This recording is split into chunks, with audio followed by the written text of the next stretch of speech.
دوستو یہ واقعہ ناصر نام کا ایک شخص بیان کرتا ہے۔ وہ کہتا ہے آج سے 4 سال پہلے کی بات ہے۔ میرا تعلق ایک ایسے گروہ سے تھا جو چوری کیا کرتے تھے۔ چوری کرنے کے بعد ہم الگ الگ ہو کر کہیں چھپ جاتے تھے تاکہ پولیس ہمیں پکڑ نہ لے۔ ایک مرتبہ رات میں کسی بینک کو لوٹنے کے بعد میں اور میرے ساتھی فوراً سے فرار ہو گئے۔ میرے ساتھی تو فرار ہو چکے تھے لیکن میں پولیس کی نظروں میں آ گیا اور پولیس میرے پیچھے پڑ گئی۔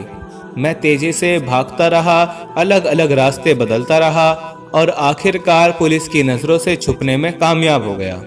پھر میں ایک بس پر بیٹھ گیا اور کہیں دور جا کر اتر گیا۔ جہاں میں اترا تھا اس جگہ کے بارے میں مجھے کچھ بھی نہیں پتا تھا۔ مجھے تو بس ایک ہی فکر تھی کہ کہیں پولیس مجھے پکڑ نہ لے۔ میں جس جگہ اترا تھا وہ بالکل سنسان علاقہ تھا۔ دور دور تک کوئی گھر نظر نہیں آ رہا تھا۔ سامنے ایک قبرستان تھا تو میں چلتے چلتے قبرستان تک پہنچ گیا۔ 14ویں کا چاند اپنے عروج پر تھا جس کی وجہ سے سب کچھ صاف دکھ رہا تھا۔ میں نے سوچا کہ رات قبرستان میں ہی گزار لیتا ہوں، صبح ہوتے ہی یہاں سے نکل جاؤں گا۔ میں بہت سخت جان اور مضبوط دل کا مالک تھا۔ کبھی بھی میری ایسی حالت نہیں ہوئی تھی جیسی اس رات ہوئی تھی۔ اس رات میں نے فیصلہ کر لیا کہ میں آئندہ سے کوئی ایسا کام نہیں کروں گا جہاں جان کے لالے پڑ جائیں۔ میں برا نہیں تھا، بس برے دوستوں میں پھنس گیا تھا۔ میں قبرستان میں ایک قبر کے سامنے لیٹ گیا۔ میرے پاس ایک چادر تھی جو کافی موٹی تھی۔ چادر کو میں نے اپنے اوپر تانا اور میں سونے ہی والا تھا کہ اچانک مجھے ایک آواز سنائی دی۔ یہ کسی لڑکی کی آواز تھی جو کہہ رہی تھی، بھائی مجھے مت مارو، میں نے کچھ نہیں کیا ہے، مجھے مت مارو، میں گناہ گار نہیں ہوں۔ یہ آواز سن کر تو جیسے میری روح کانپ گئی۔ میں نے چادر اپنے سر سے ہٹائی اور دیکھنے لگا کہ کیا ماجرا ہے۔ جب میں نے دیکھا تو سامنے تقریباً 4 سے 5 لڑکے تھے جو ایک لڑکی کو گھسیٹتے ہوئے قبرستان لا رہے تھے۔ ان میں سے ایک لڑکا بولا، تجھے ذرا بھی شرم نہیں آئی ہم بھائیوں کی عزت خاک میں ملاتے ہوئے؟ ہم تو سمجھ رہے تھے تو خالہ کے گھر ہے، لیکن اب پتہ چلا تو حرام کا ناجائز بچہ اپنے پیٹ میں وہاں رہ رہی تھی۔ ایک لڑکے نے اس لڑکی کو پکڑا اور باقی کے 4 لڑکے قبر کھودنے میں مشغول ہو گئے۔ قبر کھودنے کے بعد انہوں نے لڑکی کو زندہ قبر میں پھینک دیا اور مٹی ڈالنے لگے۔ یہ منظر دیکھ کر تو میرے ہوش اڑ گئے، میں حیران رہ گیا۔ ان میں سے ایک لڑکا بولا، جلدی کرو کوئی دیکھ لے گا۔ انہوں نے جلدی لڑکی کو دفن کیا اور چلے گئے۔ لڑکی کو قبر میں زندہ دفن کرنے کے بعد وہ سب وہاں سے بھاگ گئے تھے۔ میں ایک دم سے اٹھا اور اس قبر کے پاس آیا۔ جلد بازی میں وہ لوگ کدال وہیں پھینک گئے تھے۔ میں نے جلدی سے قبر کھولنا شروع کر دی کیونکہ میں نے دیکھ لیا تھا کہ اسے زندہ ہی دفن کیا گیا ہے۔ میری پوری کوشش تھی کہ لڑکی کو زندہ نکال سکوں۔ جب اس لڑکی کی چیخوں کی آواز قبر کے اندر سے مجھے سنائی دی تو مجھے حوصلہ ہوا کہ وہ ابھی تک زندہ ہے۔ میں اپنی پوری طاقت لگا رہا تھا کہ جلدی سے قبر کھول سکوں۔ میں کوئی نیک انسان نہیں تھا، ایک عام سا آدمی تھا، لیکن میری جگہ کوئی بھی ہوتا تو زندہ دفن ہونے والی لڑکی کو نکالنے کی کوشش ضرور کرتا۔ میرے خیال سے کوئی بھی اتنا بے زمین نہیں ہو سکتا جتنا اس کے بھائی تھے۔ کسی کو زندہ دفن کرنا کہاں کی انسانیت تھی۔ میں قبر کھول رہا تھا اور میں نے قبر میں ایک سوراخ بھی کر دیا تاکہ لڑکی تک آکسیجن پہنچ سکے، لیکن اچانک ہی اس لڑکی کی چیخیں بلند ہوئیں تو میری جان نکل گئی۔ مجھے لگا وہ مر گئی ہے۔ میں نے اس کی آواز سننے کی کوشش کی، میرا پورا جسم کانپ رہا تھا۔ کافی دیر تک کوئی آواز نہیں آئی تو مجھے مایوسی ہونے لگی، لیکن میری حیرت کی انتہا نہ رہی جب اچانک ہی قبر سے ایک بچے کے رونے کی آواز آئی۔ میں پریشان ہو گیا کہ بچے کی آواز کہاں سے آ رہی ہے اور کیسے آ رہی ہے۔ قبر کے اندر تو لڑکی تھی تو پھر یہ بچہ کہاں سے آ گیا؟ میں ڈرنے والوں میں سے نہیں تھا، لیکن اس وقت میں بہت زیادہ ڈر گیا تھا۔ اب مجھے لڑکی کے کررانے کی آواز بھی سنائی دے رہی تھی، یعنی لڑکی بھی زندہ تھی۔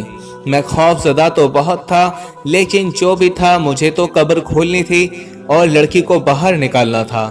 میں نے ایک بار پھر سے اپنے اندر ہمت جمع کی لیکن جیسے ہی قبر مکمل طور پر کھلی تو مجھے ایسا لگا جیسے میرے پیروں تلے سے زمین سرک گئی ہو، کیونکہ قبر میں ایک پیدا ہوا بچہ پڑا تھا۔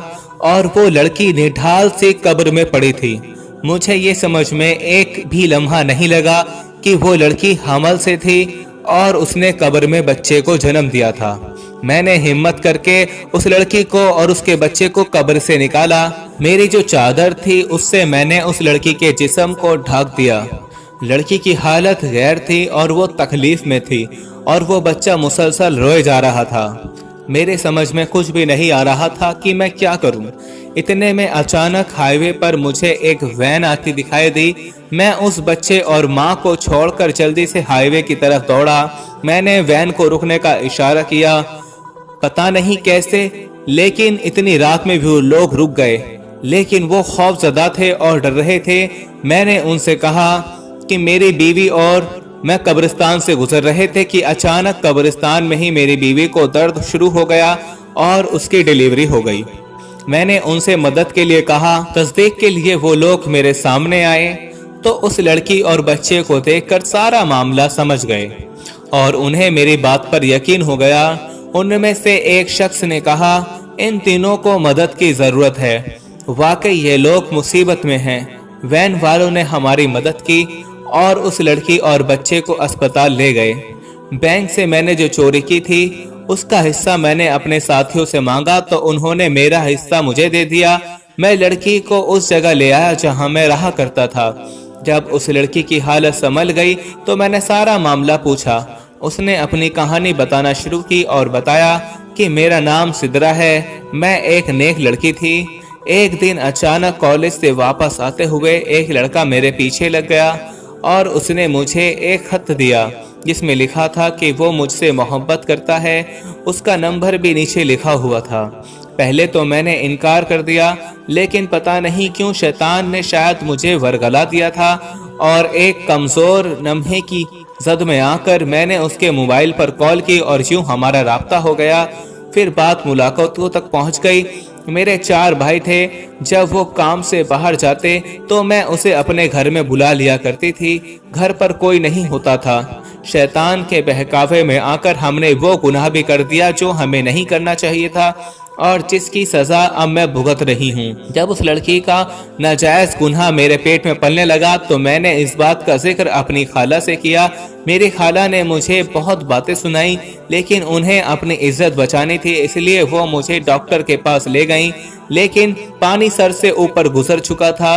ڈاکٹر نے کہا کہ اب ہم حمل ضائع نہیں کر سکتے ورنہ لڑکی کی موت ہو جائے گی۔ میں نے اس لڑکے سے رابطہ کیا اور کہا کہ اپنا رشتہ میرے گھر بھیج دو، تو اس لڑکے نے کہا کہ یہ بچہ نہ جانے کس کا ہے اور میں اس پر الزام لگا رہی ہوں اور مجھ جیسی بدکردار لڑکی سے وہ شادی نہیں کرے گا۔ اب معاملہ سنگین ہو چکا تھا۔ میری خالہ نے کہا کہ اگر تمہارے بھائیوں کو اس بارے میں پتہ چل گیا تو تم جان سے جاؤ گی۔ خالہ نے میرے بھائیوں کو میری بیماری کی جھوٹی کہانی سنائی اور کہا کہ وہ مجھے اپنے ساتھ لے جا رہی ہیں۔ میرے بھائیوں نے خالہ سے کہا کہ یہ ہمارا کھانا وغیرہ بناتی ہے، ہم کیسے اس کے بغیر گزارا کریں گے؟ ہم دن کو کام پر جاتے ہیں، پیچھے یہ گھر سنبھالتی ہے۔ خالہ نے کہا یہ بیمار ہے، تم لوگ شادی کر لو۔ نہ جانے میری خالہ نے کیسے میرے بھائیوں کو راضی کیا اور مجھے اپنے گھر لے کر آ گئیں۔ خالہ کے گھر میں ان کی بیٹی اور بیٹا رہتے تھے۔ انہیں ساری کہانی مجبوراً سنانی پڑی۔ میں نے حمل کے 9 مہینے وہاں گزارے، لیکن جب میری ڈیلیوری کا وقت آیا تو اس دن میرے بھائی میری خالہ کے گھر آ پہنچے۔ انہیں نہ جانے کیسے خبر ہو گئی تھی، وہ مجھے گھسیٹتے ہوئے واپس لے گئے اور پھر یہاں قبرستان میں لے آئے اور مجھے زندہ دفن کر دیا۔ جب مجھے قبر کے اندر دفن کر دیا اور میرا دم گھٹنے لگا تو میں چلانے لگی اور میں اللہ سے مدد مانگ رہی تھی۔ میں تکلیف میں رو رہی تھی۔ ایک طرف تو میرا دم گھٹ رہا تھا، دوسری طرف مجھے حمل کا درد شروع ہو گیا۔ میں نے سچے دل سے توبہ کی اور کبھی کوئی گناہ نہ کرنے کا ارادہ کیا اور اللہ سے دعا مانگی۔ میں نے کہا میں نے روزے رکھ کے نماز پڑھی، تہجد پڑھی اور میں گمراہ ہو گئی۔ اے میرے رب، مجھے آخری موقع دے دے، مجھے اس قبر سے نکال دے۔ میں ساری زندگی کوئی گناہ نہیں کروں گی۔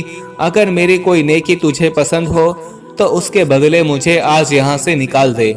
میں اس وقت جانتی تھی کہ آدھی رات کو قبرستان میں کوئی بھی مجھے بچانے نہیں آئے گا، لیکن اس وقت اللہ کو میں نے دل سے پکارا تھا۔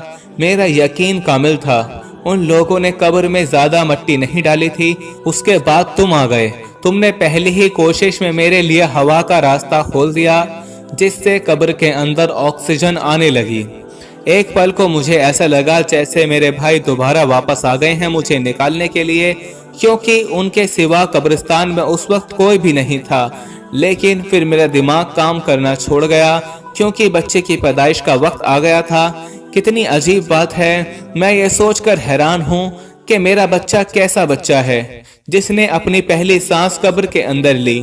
لوگ دنیا میں آتے ہیں اور اپنی آخری سانسوں کو پورا کرنے کے بعد قبر میں جاتے ہیں، لیکن اس انوکھے بچے کی زندگی کی شروعات ہی انوکھی تھی، جس نے زندگی کی پہلی سانس قبر کے اندر لی تھی۔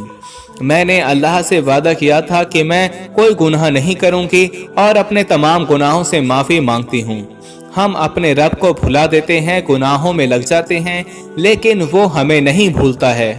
میں تہجد گزار لڑکی تھی، خوب عبادت کیا کرتی تھی، لیکن میں بہک گئی اور اپنے رب کو بھول بیٹھی تھی۔